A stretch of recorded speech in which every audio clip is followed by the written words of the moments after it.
تفسير وعند أمتشات لا يؤمن نبصنا فيها من طيب وكلام تفسير سورة النمل أمين أولي آيات وورد. أعوذ بالله من الشيطان الرجيم بل ادارك علمهم في الآخرة بل هم في شك منها بل هم منها عمون. بسم الله الرحمن الرحيم والصلاة والسلام على نبينا محمد وعلى آله وأصحابه وسلم تسليما كثيرا. سبحانك لا علم لنا إلا ما علمتنا إنك أنت العليم الحكيم.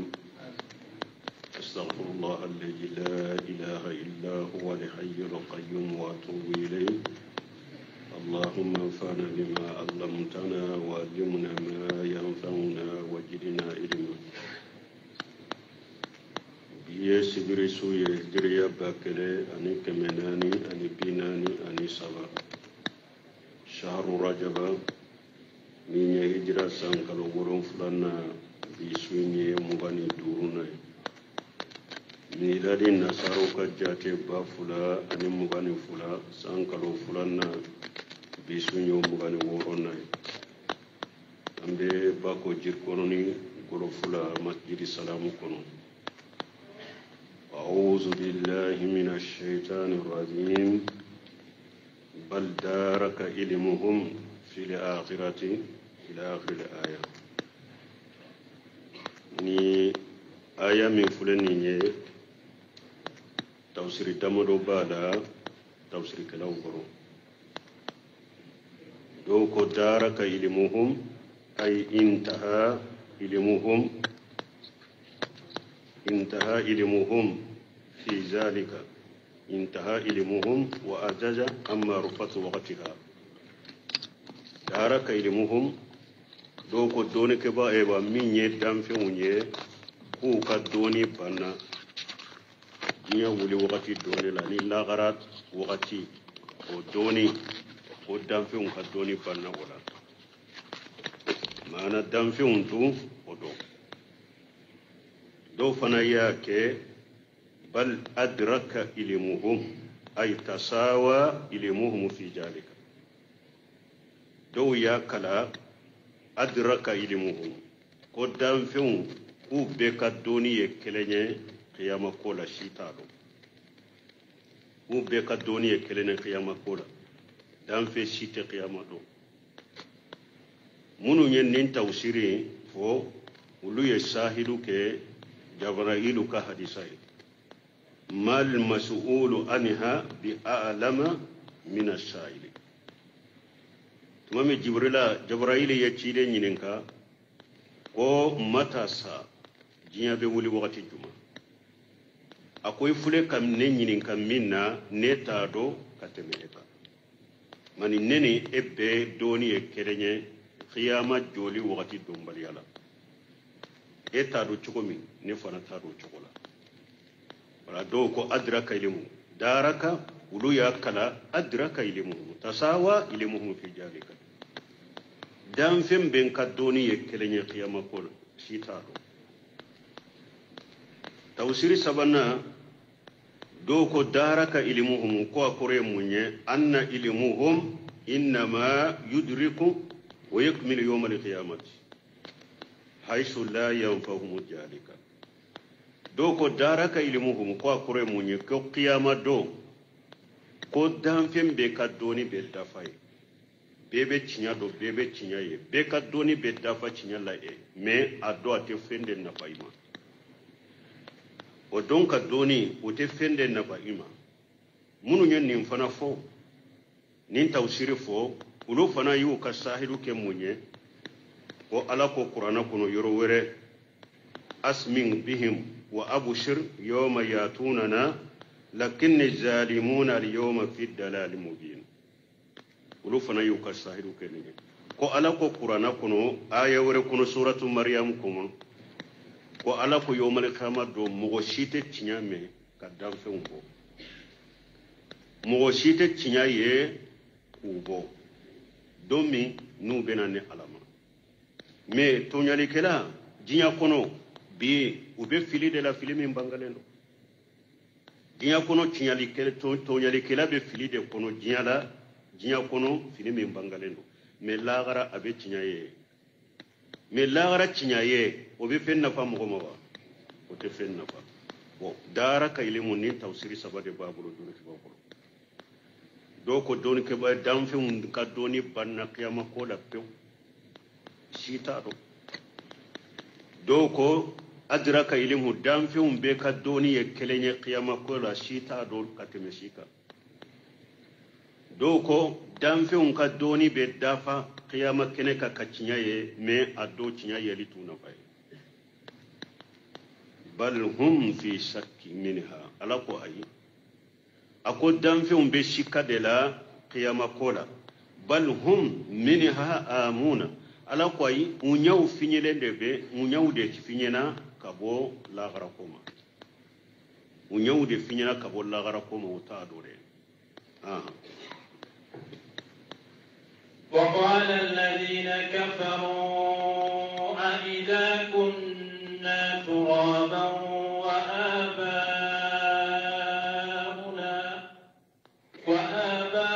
وآباؤنا أئنا لمخرجون ala ba fanye masamin kortareno kan kibariya mushrikin nu ye saka kunu nankariya kani saka kunu koni keli janya wa qala alladhina kafaru mugo munun kafir yara aiza kunna turaban wa abauna uko auko ni an kera bogoy ando na kaburu kono an kera bogoy an fara la bogoka an faw kan fana kera bogoy a inna la mughrajuna akwa umbe bo an ka kaburu la ka dankuraye ka bo an ka kaburu la qiyama uyen nin foni na kriyali de ko qiyama fote kwa ko nan kera bogoy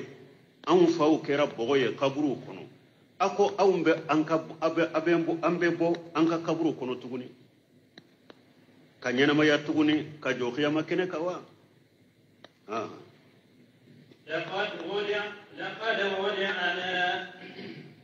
لقد وعدنا هذا نحن وآباؤنا من قبل إن هذا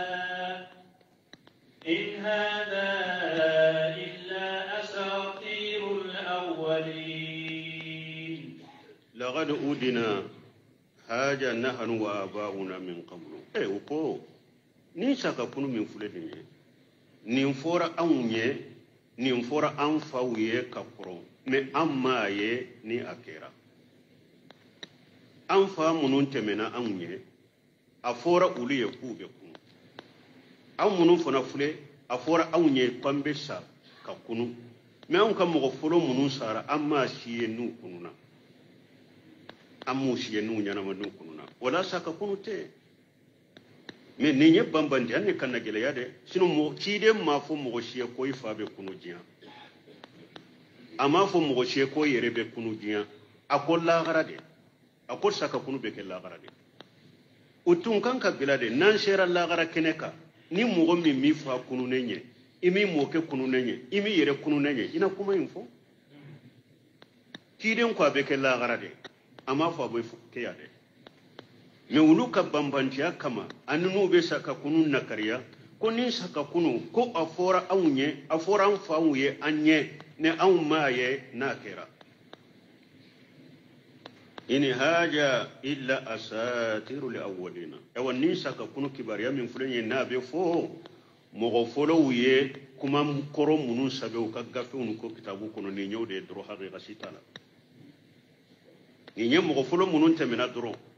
uyereye ewa kibariya munun sabe kitabu ni gafe kono dro ko bila haqiqate ko munun na fulu dole ninye me saka kunu teke buru kannan kariya kani keli fana janya قل سيروا في الأرض فانظروا كيف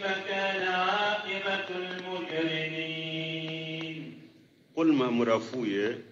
shiru fil ard ayetama dugu koloka katama dugu koloka togo ya fula hada madembe se katama dugu koloka ni fare koloy hada madembe se katama dugu koloka ni dusukun fana par koro be se katama dugu koloka mogo munun kera tinyali kela uye ulaban kera togo mi kaye mogo sigile yum fana ibese ki dusukun tama dugu koloka kata nuhu kam mogola kana lutu kam mogola kana huda kam mogola kana salih kam mogola kana musa kam mogola kana isa kam ni mogo sigira qur'ana ye jamakulu ka kibariya fo isigile ibese kay hakili munumuna bela akelen kere laban kera chogomi o katama dugu koloka chogo ya fuladelo katama ni fari kolowe ani katama ni idusukuje muamrafu ye ku katama dugu koloka fanzuru ayatama dugu koloka fanzuru kaifa kana aqibatu lil mujrimina aka laje tinyali kelawun laban kera Allah halamina mugo munun ye tinyali kelawu jonye munun ye tidon galon tiya ani tidon nana ni minye saka kunu ona nyogona munun nyo galon tiya no masoma aw katama dugu koloka na dusukuna ya far kolo aka laje wulu laban kera tugunu asil laban yanawa asil laban manya halaki da ya peso afana ka wajunu oye akata sini oye ciden min cira awma alede kausani ciden be qur'ana min jigina awka wore kanyi kateme kitabu jigiden be munu nyu ka ciden galon tigaya na ka ciden kausa wulu no halakira mun nyu ka kitabu galon tigaya aw ka kitabu kausa wulu ka kitabu lu halakira awdu aw min ye ciden galon tigaya min kausa ciden be aye kitabu galon tigaya kitabu min kausa ni kitabu be awda kanka miri katta shaka waju ولا تحزن عليهم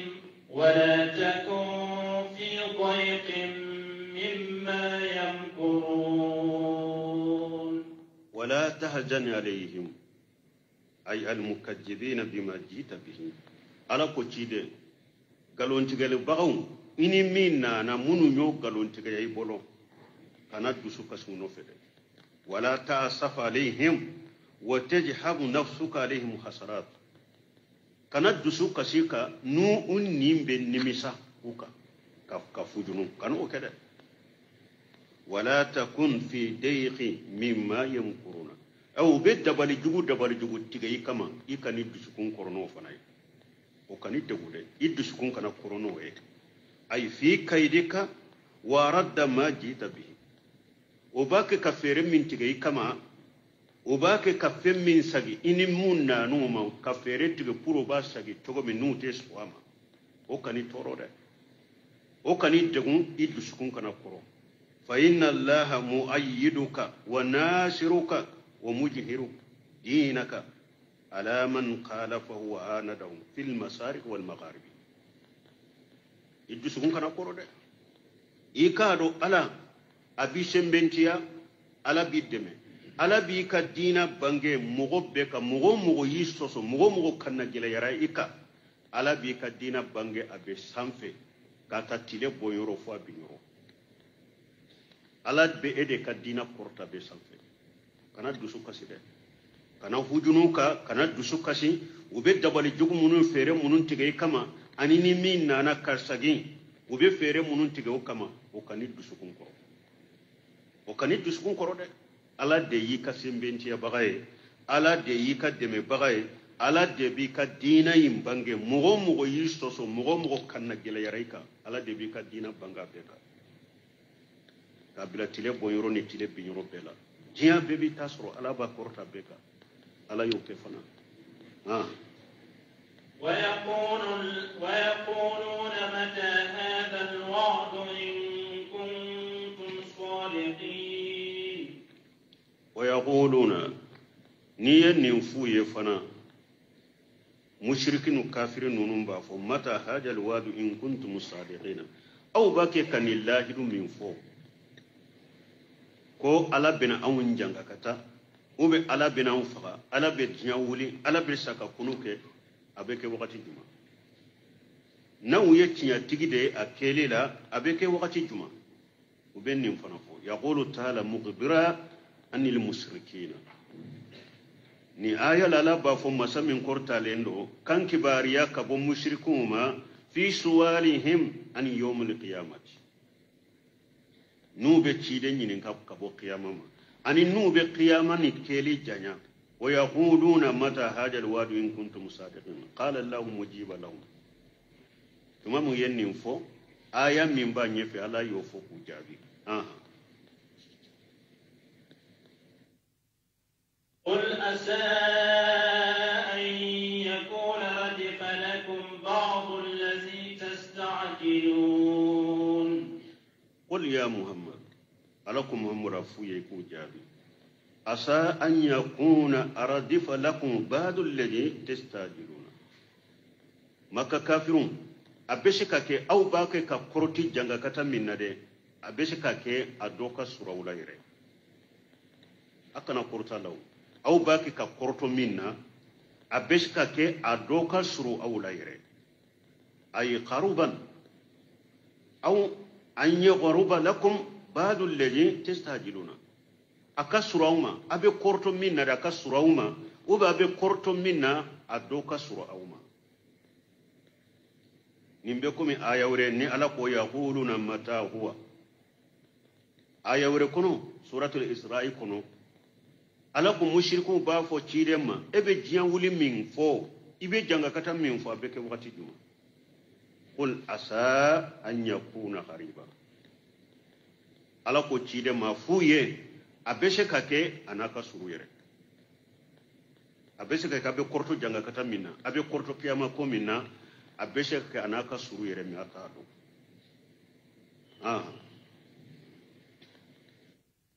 وإن ربك لذو فضل على الناس ولكن أكثرهم لا يشكرون وإن ربك لذو فضل على الناس ما مريتك عليه فسمانتي دونك دي مغوكا أي في إسباغه نعمه عليهم ما جلمهم لأنفسهم كفر هذا ما دون كتونيو لك نوبك كيركون تونيو سونو تلي كفر نين جنوبني على سوسوكا على يفسمانتي دونك دي هذا ما دونك وهم ما ذلك لا يشكرونه على ذلك إلا قليلا منهم مي كفر نيمبي كفنا مغشيتي ميمبي على بركة دفنا فو مغفتينو هذا ما دونا sunu tile hada maden be yire kuntonyona sunu tile hada maden ba nyona hada maden tonyo sunu tile ala hada maden be ala soso me wona tabe ala bake ka hada made ka nema ni fasamanja suruika me wona tabe haribi baraka daga bagaw o ka do hada maden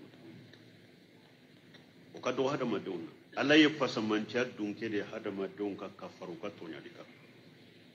ala be ka kanyuman kuye ka fasamanja kuye me wona tabe barika da baka ka dogo ula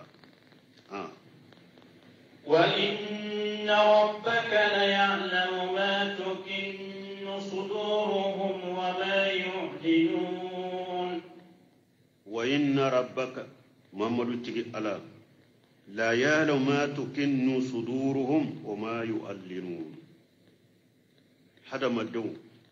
mogo dusukun be min dogo lembe hada madon dusukun kono ni mbange lendo ube min bange ala babe do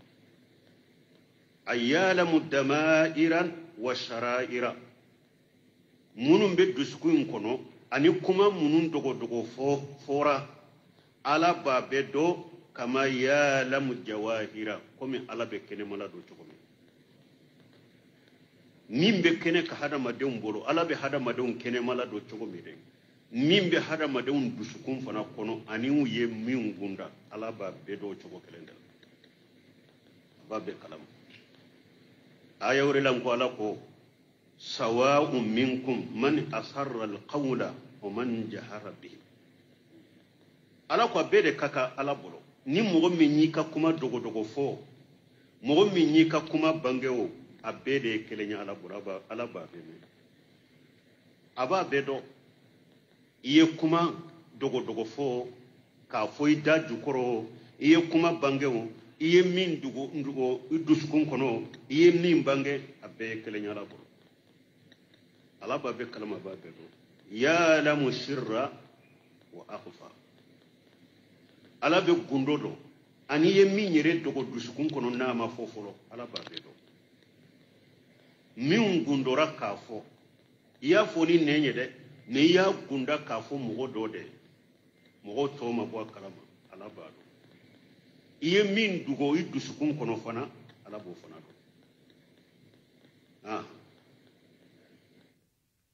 aya wa ma min ghaibatin fis samai wal ardi illa fi kitabin mubin ko fi ala yang kibariya bi annahu alimu ghaibis samawati wal ardi ko dogole be sanka wolon fura ko ale baado ko dogole be duguma ko lon fa ko ale baado wa annahu alimul ghaibi wa shahadati ko min dogole be danfe unna ni danfe unte min do ko ale ala baado danfe be min do fona na bu nye ko ale ala baabe do wa huwa ma khaba anil ibadi wa ma shahaduhu fi ngofe na dogora danfe unno fi ngofe ni danfe baado ala baabe do وما من قائبة على كفندو لشيته وعلى با كلامه قال ابن عباس يعني وما من شيء وما من قائبة ابن عباس كو كروي مني كو فويته في سماء والارض الا في كتاب مبين كو فويته نابي سانكبا ولون فلالا فويته نابي دوما كولون فلالا fo abe sebelembe alaka lahul mafudula alaka gafe kono gafe min bangaleno ni aya ala ya nyuguna fo amame alako alam ta'lam anna allaha ya'lamu ma fi samai wal ard inna zalika fi kitab inna zalika lillahi yashir alako yala ik e madowa anna allaha ya'lamu ma fi samai wal ard ko ala fingo fembe sanka bolon fula ala ba bedo fingo fembe duma kolon fula ala ba bedo inna zalika fil kitab nimbe sebelem be ala kalon wal mafudula abe sebelem be ala ka gafe kono inna zalika lillahi yashiru nimbe doni kanu ala ko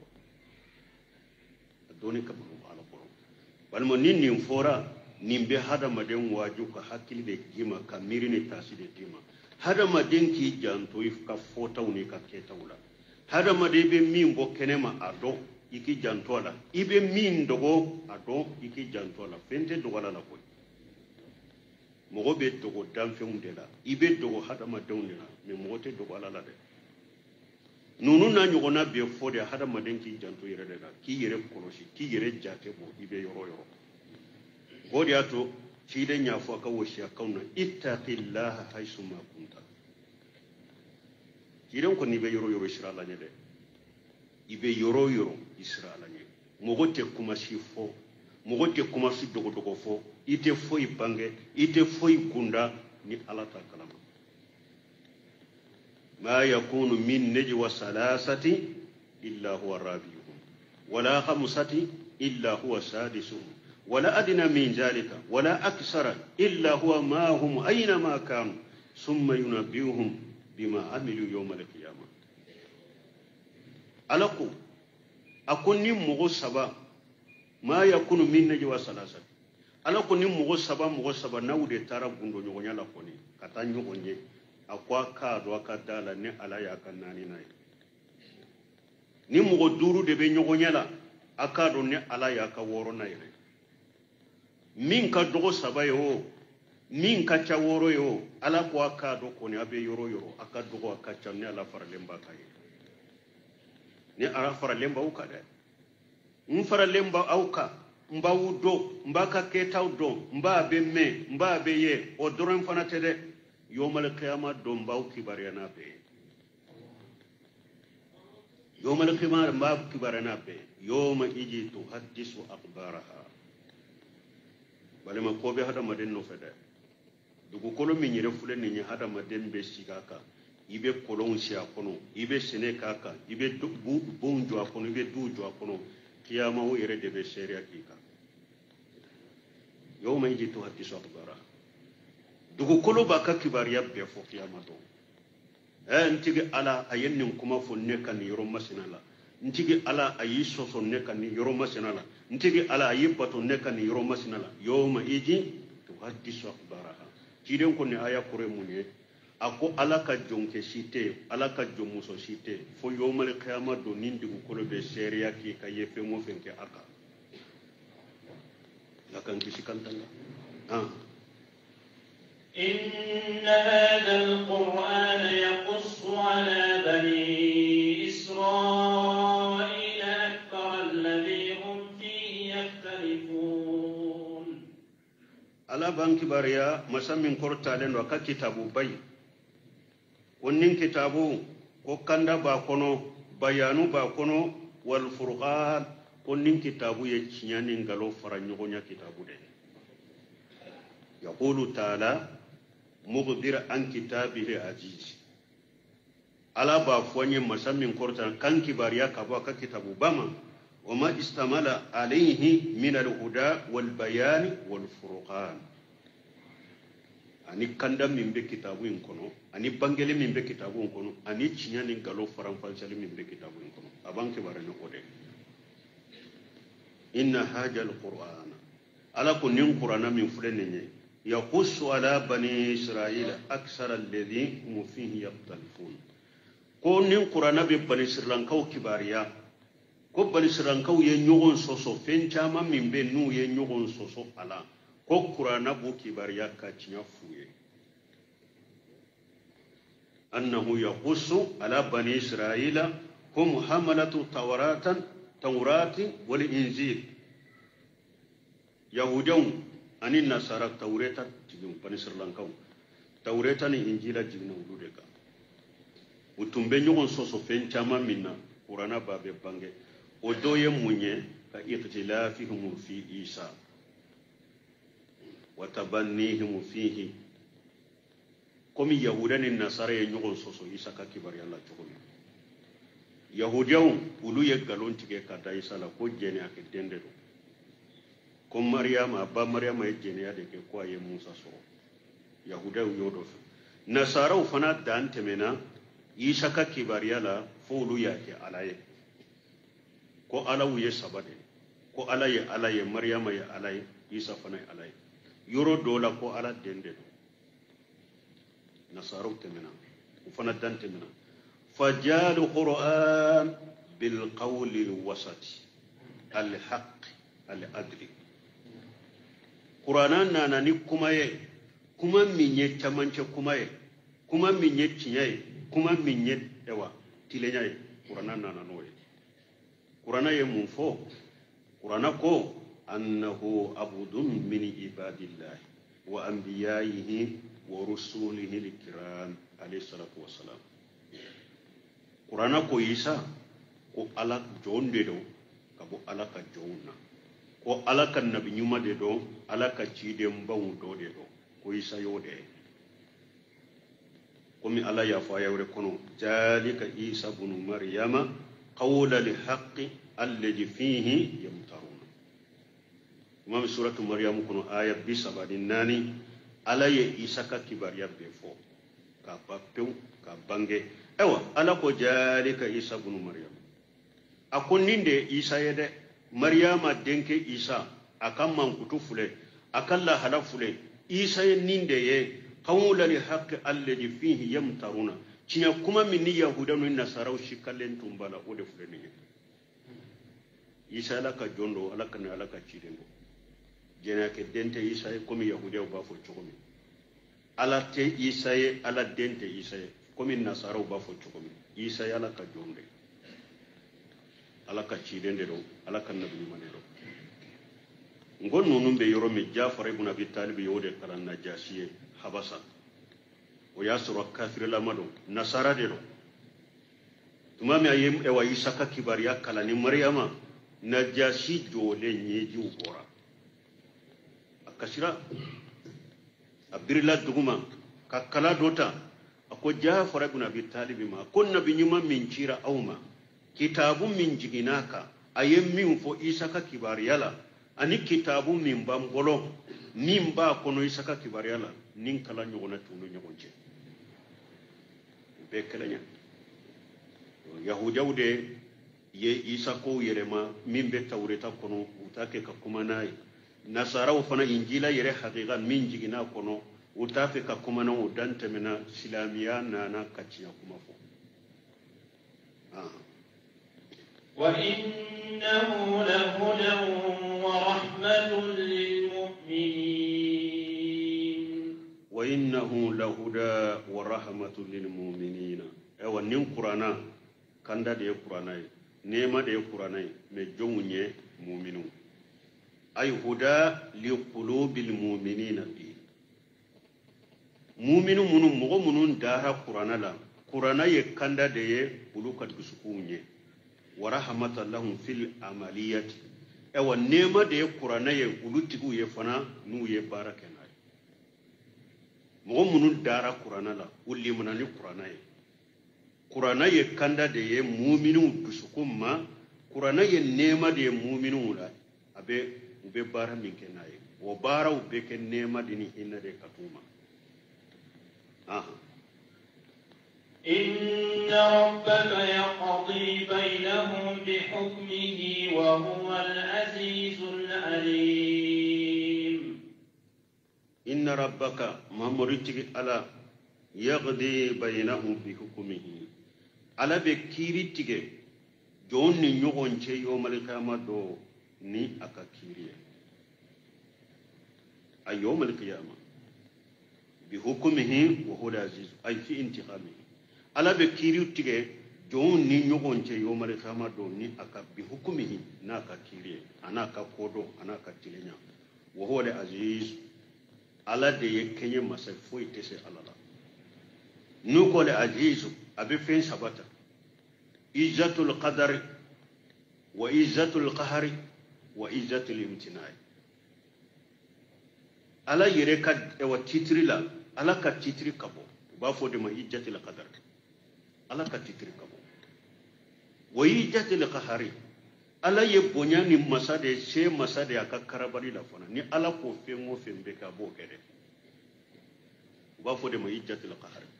wayi jatil imtinai ala bonya lendro she masade ro ala ni ala ko minte ke ni jiabe farla nyon ka tese ka ala ka baleri kapo alay masam min na ko be min ke abe ke de foi te se ka ni ala ko min te ke ginya be ka fara nyon ka te se ko ke al aziz ni nyoro sabay be al alim ala de doni masay abe fembe do ale abe fembe kalama فتوكل على الله إنك على الحق المبين فتوكل على الله على قتيدما أو ما سمين بني الله على أني نفس سبب من فوسيسا إجت القدر وإجت القهر وإجت المتناع جون من نيكا حكلي بنيهم في إبتا سمب جون كني على تو ودي ياتو على كو ciden ka ko sembala ciden do wonte be ki ko sembe alala iki ka ko da alaka jinna fule hada madem fule akera joyoro batigi e chogo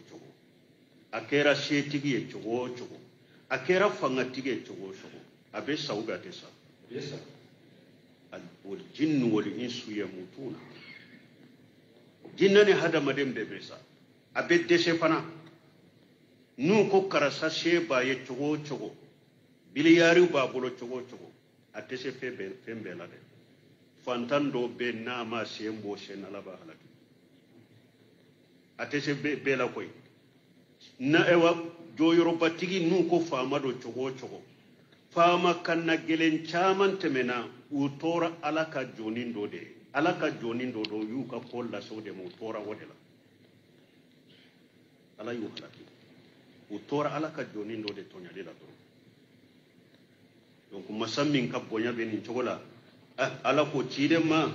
akoy ka koda alaka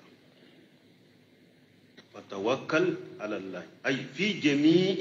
أمورك إيكا كودا على إيكا كوبلا إيشم بألما إيكي شنشي على إيكا كوبلا وبلغ رسالة ربك إيكي تيجي على كتيرين الله سي إيشنشي على إيكا كوبلا إيكي تيجي على كتيرين إيكا الله سي إنك للحق المبين ebe cinya de ka koy ibe cinya de ka cinya min jelendo fana abangalendo ay anta alal haqqil mubin ebe cinya de ka cinya min bangalendo wayin qala faka man qala faka har ni mo min yi soso yu soso chogo chogo bandita ma chogo chogo ita inde cinya bangalen koy har ni mo yi soso chogo chogo mo munu mimman kutibati alayhi shaqawatu wa haqqati alayhim kalimatu rabbika kunnangoya o wajibira mogo mununka ani tigi alaka janga kata kuma nu o wajibira mogo mununka har nu ulu yu soso chogo chogo itainde cinya de awa ulu mogo fana fule ni ala ya ka kelema sabe mogo mununka annahum la yu'minuna walau ja'atuhum kullu ayati awulu telli mana fana de nini tamase nana uluma ulu telli mana de bal man ci de unyere tafule ni kide ala yire ka shera kaye ko yibe min ka cinya bangale ne do ne o cinya bangale inka a bangale no abe bangale ke fana a kona ba huba mako ala yire ka shera ke ko cinya de do me abe na be mawa be ya kawa bana made banna cinya imade ala yire shera ke fana ko cinya de do me ona ta be ciden cira munun nan kera munun tilela kafiru yeraye mushriku yeraye munafiqu yeraye nunu be bilara kontrola ka soso ka koniya ka kacinye koniya ku ba ma fana har mu be nyoko nyininka nu sigira ka jamana sani qur'ana jigina ka ya kala munafiqu be nyoko laje ko sheka ni sora min jigina sisa ye do fara jonka limana ka awula ne ma foyi famala aw ya famuwa ne ma foyi famala munafiqu yere tumbe ni fo nyoko nye ciden ka gerenna ciden ka majlisula ko ni wajuli kala wore nana nu o nyoko na yera wo be fo e fana wo bo nyoko na yera ka jamala ko abu fo de menete kelenta wala o kanka we kana nafliya o manki kono nafili o manki décourager ala yere sheria ke minye ko ibe min kay ni min nana ko cinya bangale ndiro o nyoko na fora le yere o banna le yere tama o ya ale yere soso janko eta na fura ayere fana ko abe kuma doro nete foi tala huja jore ko ba huja majuta huja jore ko ni ma fenta la garaina wala kali tuko folay ala fule ko de ko ci danya yawa ika ci danya Allah sede isembe alama iki ka ci danya Allah se munu yu soso wu yu soso togo togo e kani tato e bi ta fore e bi ta Allah sede إنك لا تسمع الموتى ولا تسمع الصم الدعاء إذا ولوا مدبرين ala ko tide ma ako efule innaka efule la tusmi'u lil mauta mo min yesude ete se ka kuma do tilo la de oto se ko ke no be kuma me koy su ete se ka to ni su be femme wala tusmi'u lil mauta ete se ka su la me fenna ay la tusmi'uhum shay'an yanfa'uhum mana ete se ka foido kafiru tilola munu maso itama ete se ka foido tilola mimbu nafa be mu'mina na be shekuna ete se ko ke abe ko min ni su hada maden sara ni ete se ka kuma do tilola na ba me choko mide ewa munu fana yisoso ko bo choko kelendela ete se ka kuma do tilola no ba me mumbu nafa de su te se ka femme choko mi nunu fana bo choko kelendela وكذلك هؤلاء على قلوبهم غشاوة وفي آذانهم وقر الكفر أو يفنني مغمون بين يغنوا بوتو كلو بكم يسود بوي وقد سكون دا تقولندو وقد تلو غرلندو كافريا وقد تلو غر وتفوي مي ولا تسمع ثم الدعاء إجا ولوا مدبرين أو مين يتلو غير فناي نا يا كودي أما مو مين يتلو غير يأتي فوي مي no yi o kodi ema atara ni eye kuma fo ba mewa tilo gere na ya kodi atara ni ete seka kuma fo no go me chogo mi de ewa ci de eni nin kafiru mun fana be nyona ite seka kuma do o ka tilo lo chogo de la mun bu na fa o de to Sheikh Albani yen ni nyona do fo ako talibul haq yakfihi dalilun wahid ako cinya nyinina ko delela kelemba wasa delela kelemba ko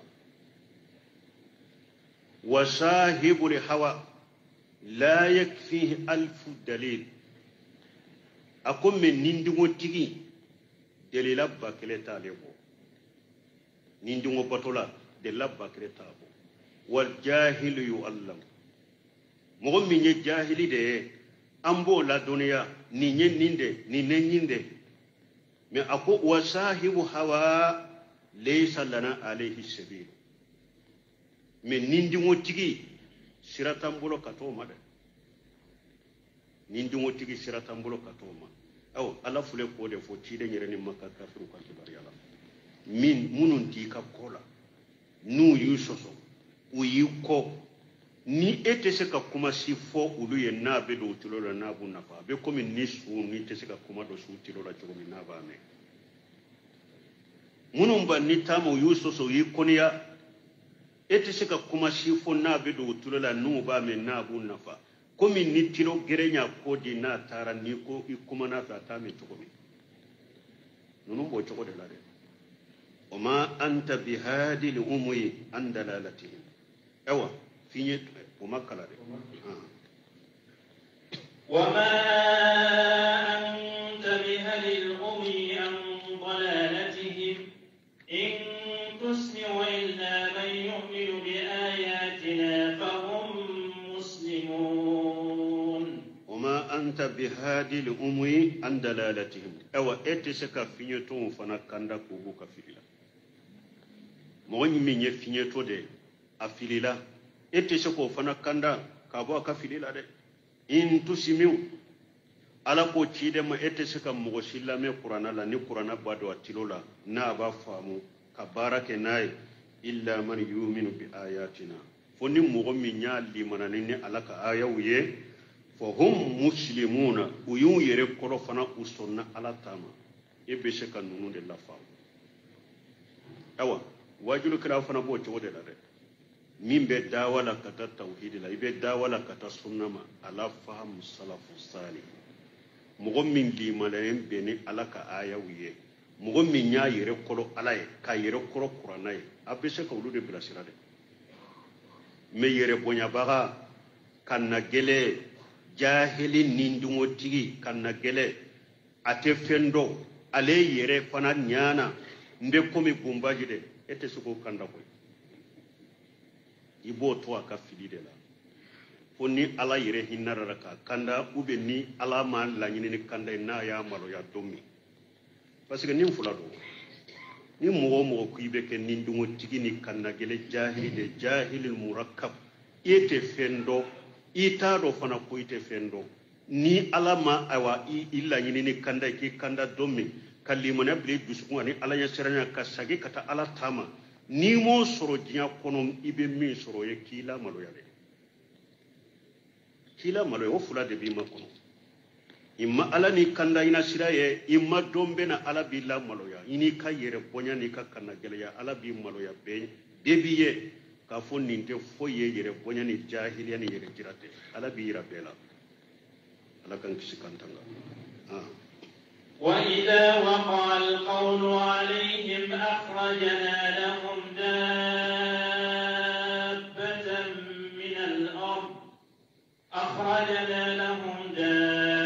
دابة من الأرض تكلمهم أن الناس كانوا بآياتنا لا يوقنون ألقوا إذا وقع القول عليهم ala ko ni kuma jiginu ka wakati mi mana ni qiyama ulili surunyana ni jiya wuli surunyana hada madenw cinyana parce que ni jiya wuli surunyana jiya te wuli mogo nyuma kan kide nya fo hadisa dola akon ni jiya be wuli ibe dugu kolo be ke har Allah te fo dugu kolo ka abbe mogo jugu dama ni isa jigina ka wakati ke no bana ya juju ni majudu nunun temina ala be finye sumalen do de ci o be do mumini be o be mumini be ni mina ka bo jiya kono wala mogo jugu de be to jiya kono no mogo jugu de tora jiya kono ala be ni ndaba bo abafu hada madu au fulede au dankane alente ni alaye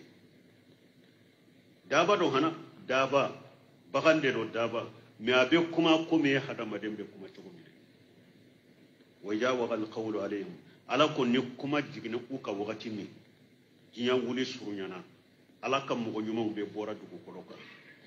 akhrajna lahum dabbata min al-ardi ala ko ni ala be daba do daba do mbo o bo uye dugu koloka tukallimuhum o daba imbe hada madon kuma nyugonya de ana ube kuma de comme awu yere hada madon be kuma nyugon fe tokomi anna an-nasa kanu bi ayatina la yuqinuna daba imba fode awa abafu hada madon aw maddan kan yani attigi alaka ayawu yede aw maddan kan attigi alaka ayawu yede ni ndaba be ninde fo mugo ye ato ni ndaba ka kibariya hadisa chaman nana ala hadisa dona na huje fata bunu ushaydi bulu al-qifari qala asrafa alayna rasulullah sallallahu alaihi wasallam min qurafati wa nahnu natajakaru amra as-saati o dondola ko cide nya kumbo kulu laje ko ayasoro cide mbo soni do kono soyin korota lendo kabo duguma soyin kajjadoni cide nya kumbo kulu laje ayasoro lu fana baki kanyo hakiri jige qiyama kola faqala cide ko la taqumu saatu hatta tarawu asra ayat cide ko jiya tawli abada fo betta man shetanye iyado ashratu sa comme anka wakati baki kasuruna ni aya fanala jiya wuli tamanshe don ke ba wuya tila kata tila yuruma saba tamanshe fitinu tamanshe munun temena ulu chaman temena chide nyere chilimbe wala tamanshe chamanche taw don taw ko Allahu alam jiya beka balo qiyamata tamanshe chamanche taw de la sisa ni chamanche taw bora yere sabana tamanche baw bena o tamanche baw tiren fule kulu de foya tande do be nyugon fekata ako jiante wuli abara fo be tamanche tande e tay folo ye munye tulu as-samsi min maghribiha tire be bo abiyorola yaro sisa tire be bo korondela kata bitile bin men ni jiya wuli surunyana tamanse belebele baw tile be toka bo tile bindela kata korona wadughana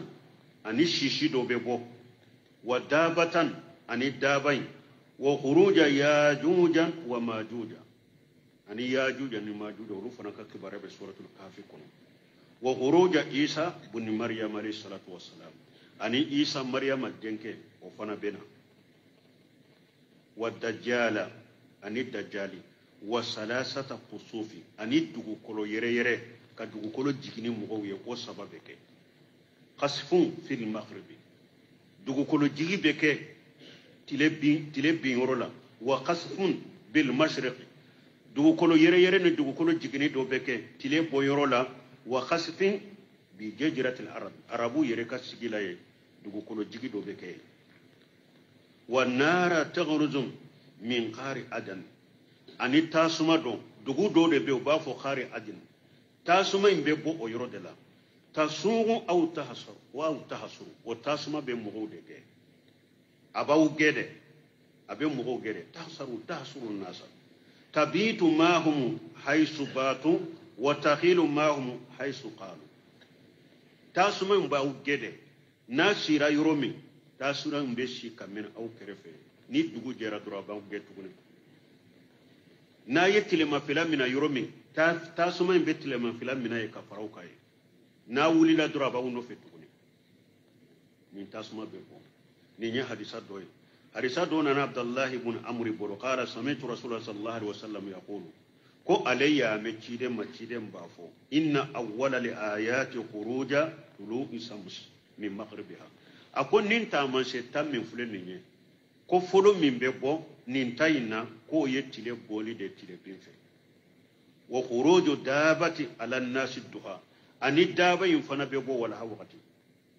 nin daba min ko fure ni wala hawati da ala babo na be kuma mu ko fe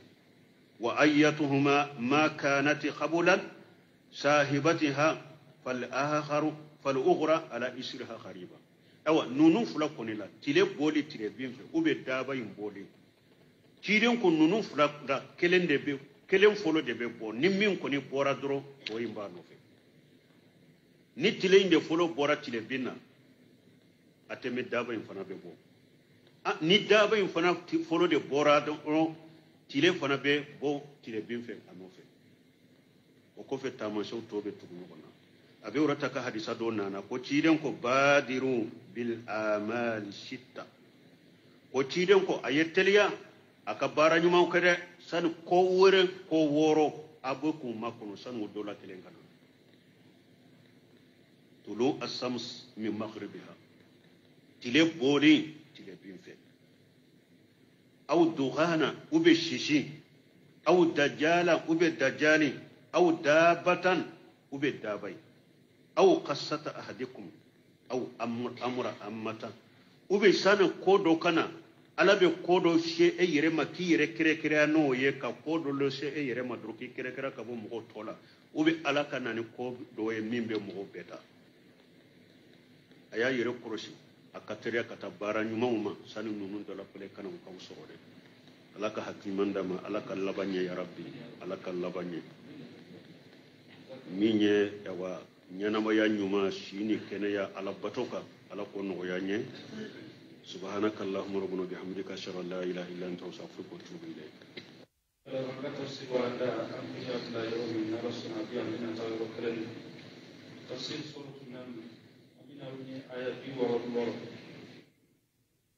أعوذ بالله من الشيطان الرجيم بل ادارك علمهم في الآخرة بل هم في شك بل هم منها عمون. بسم الله الرحمن الرحيم والصلاة والسلام على نبينا محمد وعلى آله وأصحابه وسلم تسليما كثيرا. سبحانك لا علم لنا إلا ما علمتنا إنك أنت العليم الحكيم.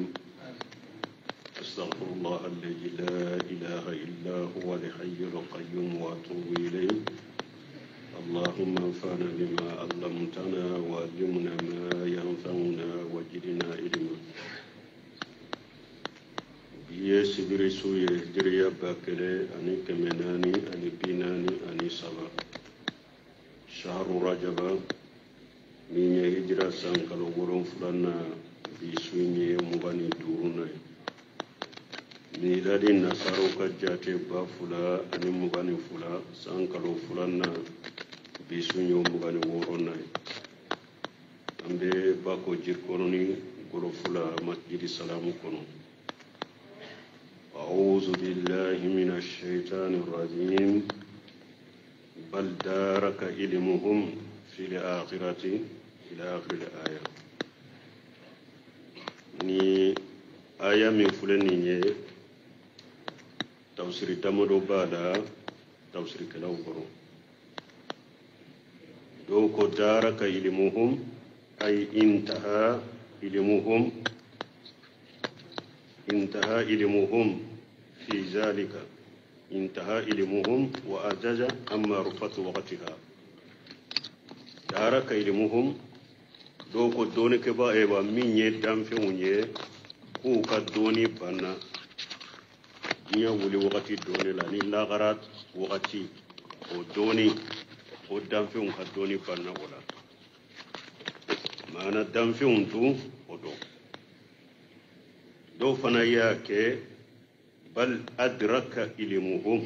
ay tasawa ilmuhum fi jalika do ya kala adraka ilmuhum ko danfeŋ ku be ka doni ye kelenye qiyama kola shitado ku be ka doni ye kelenye qiyama kola danfe shite qiyama do munu nyen nin tawsiri fo ulu ye sahilu ke jabrailu ka hadisai mal mas'ulu anha bi a'lama min as-sa'ili tumame jabrail ya cide nyininka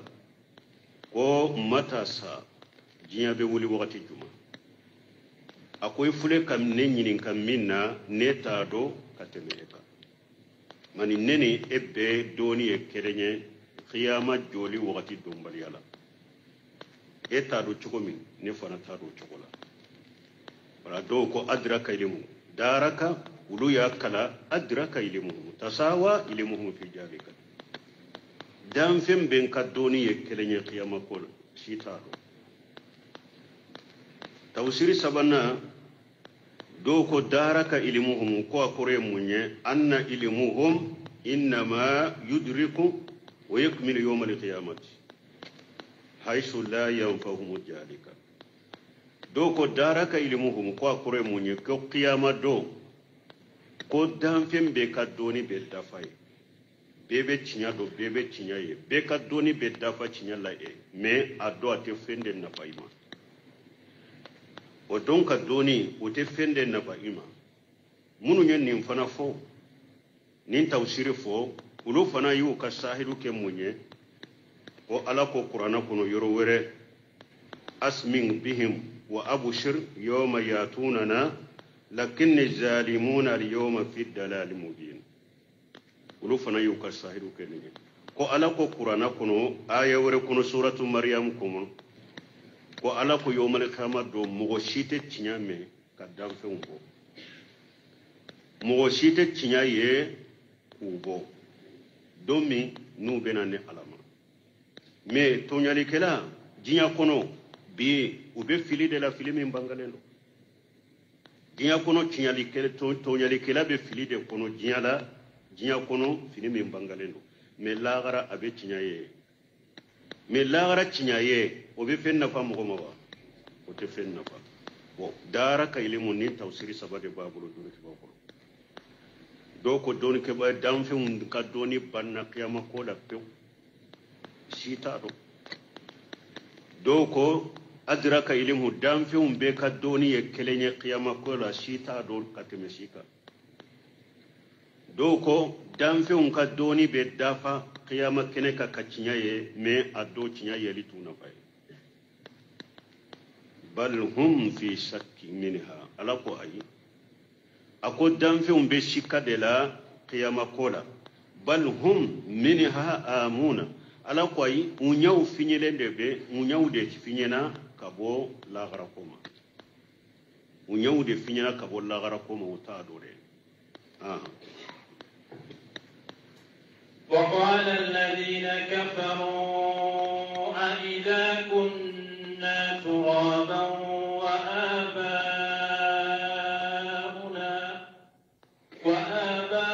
وآباؤنا أئنا لمخرجون ala ba fanye masamin kortarenu kan kibariya mushrikin nu ye saka kunu nan kariya kani saka kunu koni keli